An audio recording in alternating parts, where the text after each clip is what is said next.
The man had just taken off his pants at the border when a gunshot was heard not far away. He thought someone was attacking him. He quickly ran back to the car, took the gun, and aimed at a target not far away. He then quickly pulled the trigger and fired several shots in succession. However, when he went forward to check, he was surprised. A man had already been lying on the ground without breathing. Not far from the body was a coyote struggling to death. This meant that the target was the wolf, instead of him. He was afraid of being held responsible for killing innocent people, so he decided to conceal the matter after thinking about it. So he dragged the body to the mountain and dug a hole to bury it quietly. A few days later, the body was dragged out by a coyote. It happened to be discovered by two hunters who went up the mountain to hunt. After the hunter reported the case, the identity of the deceased was quickly confirmed to be the Mexican illegal immigrant Estrada. He was working illegally on a nearby farm. It was his co-worker Pete who came to confirm his identity. He and Estrada were best friends. He still remembered that it was summer when Estrada first came to Texas. It was very hot that day. He passed by the farm where Pete worked and hoped to ask for water.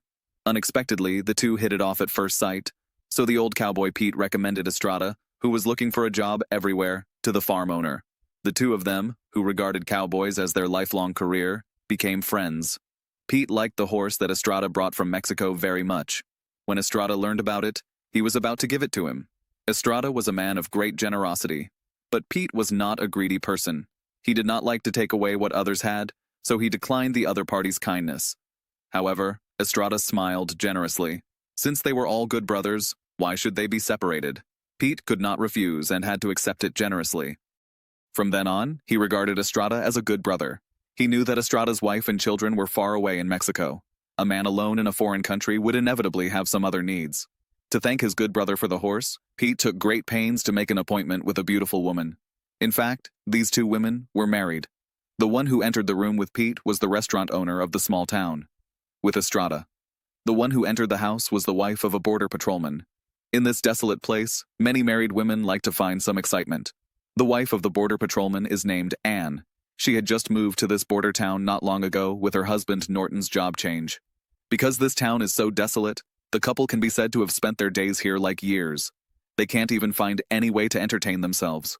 Their marriage has therefore fallen into a period of burnout. Anne either spends her days watching TV series or sitting in a daze in the restaurant in the town. She also got to know the restaurant's proprietress.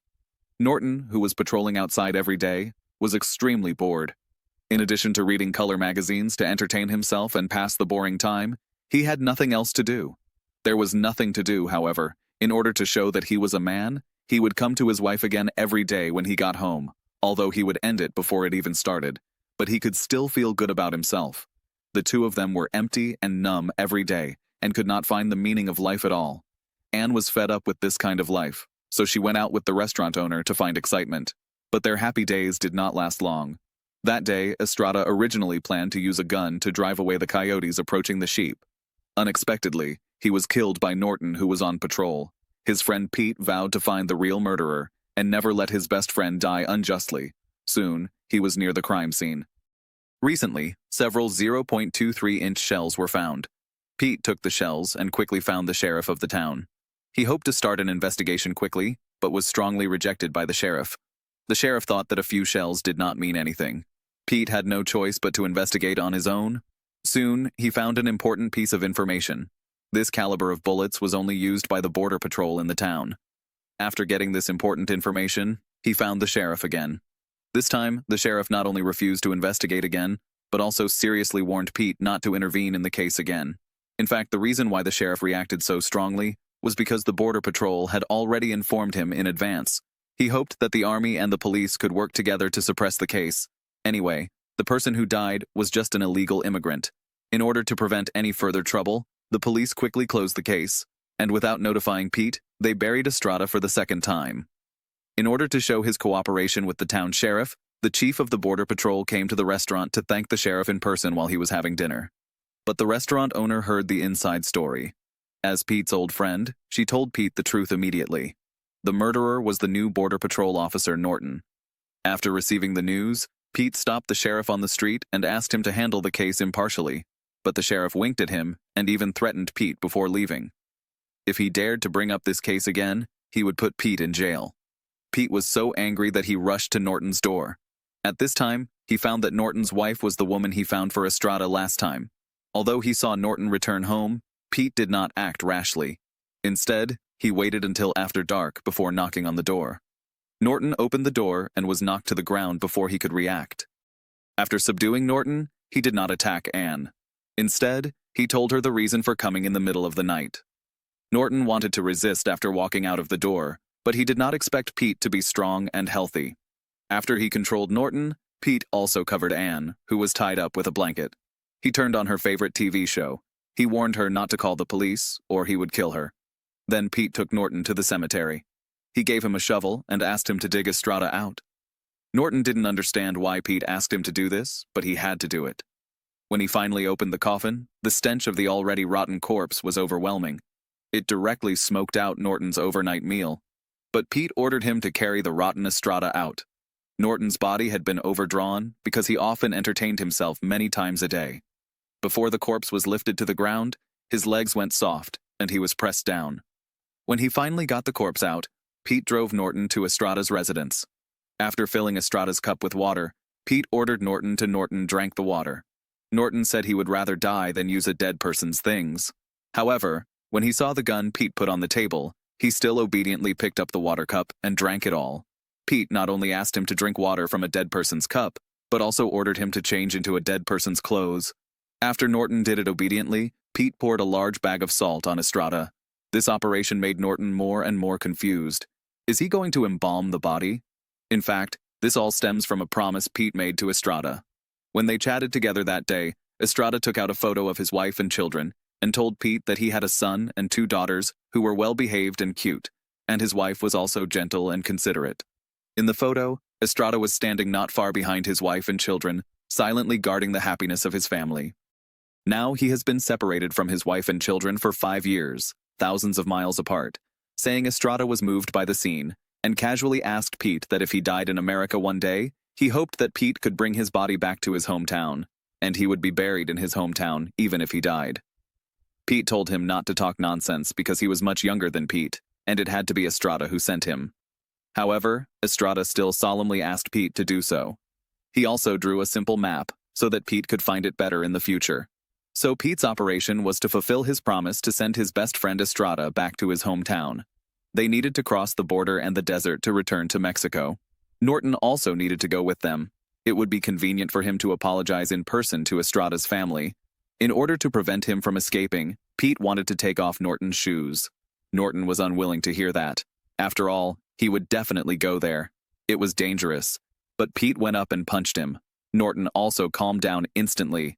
Then the 3 of them set out on a journey to find their routes. To avoid the police, Pete had to take the mountain road. Norton, who was unwilling to go to Mexico at this time, was still full of nonsense, but Pete ignored all his nonsense. The next morning, the sheriff came to Estrada's house, but only Norton's work clothes were left on the table. The sheriff quickly guessed Pete's idea. Then he informed the border patrol. They took out the map and analyzed it and decided to act separately. Soon the sheriff saw their traces. He checked through the scope, and it was indeed them. But when he was about to pull the trigger, the sheriff stopped after all. Norton was wrong first. He also knew the fact but did not report it. It didn't take long for Pete and his men to climb up the high ridge. There were cliffs all around them. There was a narrow path under his feet. Norton was almost scared by this situation. However, before he could wet his pants, the horse carrying supplies behind him was suddenly startled and fell off the cliff and broke into a meat pie. Norton was scared and could only secretly thank God that it was not him who fell. That night they rested in a cave. The stench from the increasingly corrupted corpse made Norton unable to sleep. Norton just got up and prepared to change places. Pete raised his gun and asked Norton where he was going. As a result, he was asked to go back to the original place. When Norton returned to the original place, he suddenly found that the face of the corpse was covered with ants. Pete hurriedly used his hands to catch them but was bitten. Furious, he poured a bottle of wine directly on it. Then he set fire to his good brother's body. It must be said that his method of eliminating ants is really good. It's just that the barbecue tasted a bit bad. The next day, they saw a house from a distance on the road. Since all their supplies fell off the cliff, Pete planned to go to the house to ask for some salt to continue preserving his brother's body. But there was only an old man who had lost his eyesight. The old man smelled the rotten smell. Pete lied that it was a coyote he had hunted. He hoped to borrow some salt for simple preservation. Little did he know that the old man said that he had very little salt left, so he recommended the antifreeze in the yard to him. Under Pete's order, Norton could only artificially extract the liquid. Then he directly poured half a bucket of liquid into the body. Then he said with a smug look on his face that ants would never eat his brother's body again. Norton immediately thought that Pete was probably crazy. Just then, the old man invited the two to stay and eat something. He saw that the old man was eating some clear soup. Pete was curious whether the old man lived alone. The old man explained that his son would come to deliver supplies every once in a while, but he hadn't come for 6 months this year. Luckily, I stocked up some food last year. Otherwise, his family would have run out of food. After dinner, Pete thanked the old man and prepared to continue on his way. The old man suddenly wanted Pete to do him a favor and asked Pete to shoot him to death because his son would not come again. Half a year ago, his son was diagnosed with advanced cancer and wanted to invite him to live in the town, but he didn't want to leave after living here all his life. He had thought about committing suicide, but as a religious believer, he knew that suicide was a sin. Pete looked sad after hearing this. His face was full of sadness, but after the sadness, he could only tell the old man helplessly. He didn't want to offend God either. They said goodbye to the old man and continued on their way. On the way, Norton advised Pete to turn back. It was a complete accident that he killed Estrada. If Pete could let him go now, he promised to forgive the past and never sue Pete. However, Pete remained silent and just kept on going. After walking for an unknown period of time, the two came to a desert. The sun's scorching heat caused the surface temperature to soar, and even the horse couldn't stand it. Pete was accidentally pressed under the horse and couldn't get away. Seeing this, Norton jumped off the horse and ran away, and then ran for his life. Pete was very angry after finally getting away. Raised the gun was about to knock Norton down, but in the end he didn't pull the trigger. Thinking of how far he could run in the vast desert, so he rode his horse and slowly followed the footprints. Soon, Norton's feet were worn out. Even though he tore his pants to make a pair of shoes for himself, it wasn't long before he was squatting in the grass, too tired to walk anymore. Seeing Pete chasing him, the strong-willed Norton ran again. The two of them continued to chase. No matter how he ran, Pete followed slowly with a calm face. When they passed a cave, Norton went directly into a cave to try to deceive Pete. However, he never expected that he would accidentally get into the nest of rattlesnakes. Before he could react, he was bitten by a rattlesnake. Even if he desperately shouted for help, it was useless. Soon after, a group of Mexican illegal immigrants passed by here. They found Norton unconscious in the cave. At the same time, Pete also chased here. The illegal immigrant leader said that there was a woman who knew herbs nearby. Maybe she could cure Norton's snake venom. Otherwise, he would die. Pete hoped that the illegal immigrant leader could take them to get treatment, and this required taking them across the border into Mexico. At the same time, a large number of Border Patrol officers had found this place and blocked the only bridge across the river. Realizing that Pete was the person they were looking for, the illegal immigrant leader couldn't help but smile. He said that it was his first time to smuggle Americans to Mexico. He wanted to take the opportunity to blackmail Pete for some money. However, he did not get much benefit from the experienced Pete. Finally, the smuggling leader agreed to take them across the river to Mexico to bypass the Border Patrol for the price of a horse. Just when they arrived at the river, Norton suddenly woke up from a coma. He was unconscious and began to curse constantly. However, Pete did not give him any chance. Pete dragged him into the water with a standard lasso. After a while, they came to the woman's house. The woman only took a look at Norton and refused to treat him. It turned out that the hot-tempered Norton liked to beat the smugglers the most. The woman's nose was broken by a punch from Norton, who was on patrol when she was smuggling not long ago. But after Pete's pleading, the kind-hearted woman changed her mind. She promised to save the bastard's life first. Norton needed treatment, so Pete could only stay here for a few days. Looking at the setting sun and distant mountains in a foreign country, Pete was drunk after 2 glasses of wine. In a drunken state, he called the restaurant's proprietress and asked her to come to Mexico and marry him. But he was rejected mercilessly by the proprietress. Pete was very puzzled. Didn't she say that he was your only one? The proprietress told him that they were both of this age. They just needed to be friends. After that, she hung up the phone without any courtesy. Pete was disappointed but could only feel sad alone. He wanted to talk to his good brother about his true feelings. Seeing that his hair was a little messy, he almost gave his brother a Mediterranean headache with just a slight blow. A few days later, Norton finally woke up from his coma. The woman checked him briefly and confirmed that he was fine. Then she brought a pot of boiling hot coffee and poured it into Norton's crotch. Then she gave him a domineering blow. Norton, who was able to get out of bed, wanted to help with farm work. Looking at the woman's broken nose, they didn't know what they were thinking. 2 days later, Pete and his friends continued on their journey. They saw that the mountain ahead was no longer suitable for riding. Pete not only uncuffed Norton, but also made him put on his shoes again. Then he warned Norton that if he dared to run away again, the consequences would be serious. Norton, who had learned his lesson, had no choice but to agree. At this time, they were not far from Estrada's hometown. On the way forward, they met a few hunters.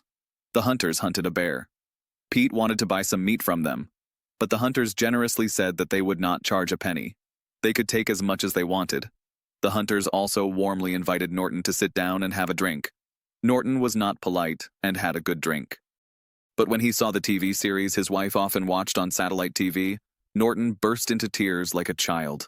At this moment, he missed his wife and the simple life very much. However, what he didn't know was that his wife had already abandoned him and left the border town. The next day, they finally arrived near their destination. This was exactly the location described on the map. He only needed to find a village called Jimenez, which was Estrada's hometown. Pete walked into a grocery store and asked the owner. He was told that there was only a 10-mile radius of the place. In this village, there is no village called Jimenez. Pete quickly took out the photo of his good friend and asked. The man said there was no such man here, but the woman in the photo did live nearby. Pete was confused when he saw them laughing. Then he found the woman and told her his purpose, but he made her very angry. It turned out that she didn't know Estrada at all, and he didn't know where Pete got the photo from. Her husband was alive and well in the yard. Please don't tarnish her reputation or I'll sue him. Defamation. Pete saw the serious expression on the woman's face and didn't seem to be lying. Finally, the woman suggested that Pete should ask the village chief. The village chief basically knew everyone within 100 miles. However, the village chief's answer was still that there was no village they were looking for in the local area, and there was no Estrada. But Pete still didn't give up. He took his good brother's hand-drawn map and continued to search. He wandered around the mountains and fields looking for Estrada's hometown. Norton couldn't stand it. He said his good brother must have lied to Pete. There was no such place. He started to keep complaining loudly, but Pete was lost in memories. He still clearly remembered how Estrada described his homeland. It was between 2 hills with a stream flowing through the door. The garden was full of flowers and the fragrance was pleasant. You could embrace the mountains with your arms open. It was so beautiful that it was not like the human world. So since he said it was not like the human world, maybe there really is no such place. This also shows that Estrada is lying. He might be a bachelor who just happened to be in someone else's photo. He doesn't have a virtuous wife, nor a lovely child, nor a happy family. He is just an exiled vagrant. That is why he went to a foreign country to look for beauty.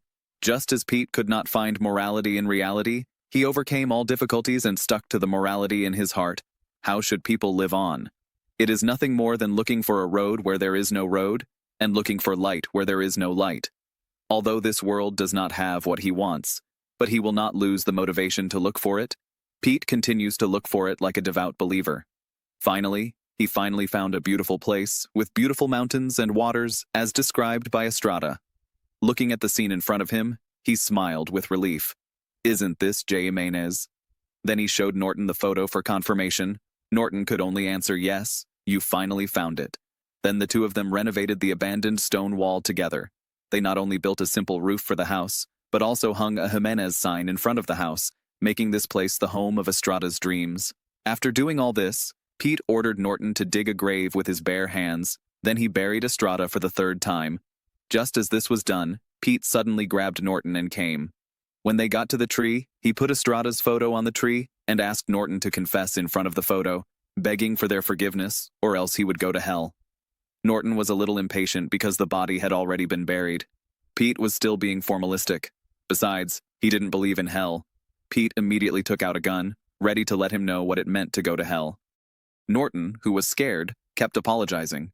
Even though Pete had left, he was still crying and confessing, because he felt the fear of death and felt what Estrada had experienced, the misfortune of his life. He seemed to have not felt this kind of sympathy for a long time. After seeing Norton sincerely repent all night, the next day Pete suddenly informed him that he could leave. Norton could not believe his ears. He thought Pete would let him be buried with Estrada. Pete did not explain anything but left a horse for Norton. He left first. Looking at the lonely back, Norton suddenly shouted, "Are you okay?" Estrada's Three Funerals is a Western adventure movie released in 2005. The film starts with an accidental shooting, weaving a Western epic about the promise of justice and redemption. Director Don Millie Jones uses cold lens language to turn the food storage and violence on the border between the United States and Mexico into a test field for humanity. Old cowboy Pete's obsession to transport the remains of his deceased friend across thousands of miles. It seems absurd, but it is like a sharp knife that cuts open the mask of numbness and hypocrisy in modern society. Rotting corpses, burning desert snakebites. These loud sufferings have become metaphors for redemption. Only by facing the brokenness of life can you touch the weight of the soul. The film's non-linear narrative and road movie structure allow the audience to witness the transformation of the characters in the interweaving of time and space.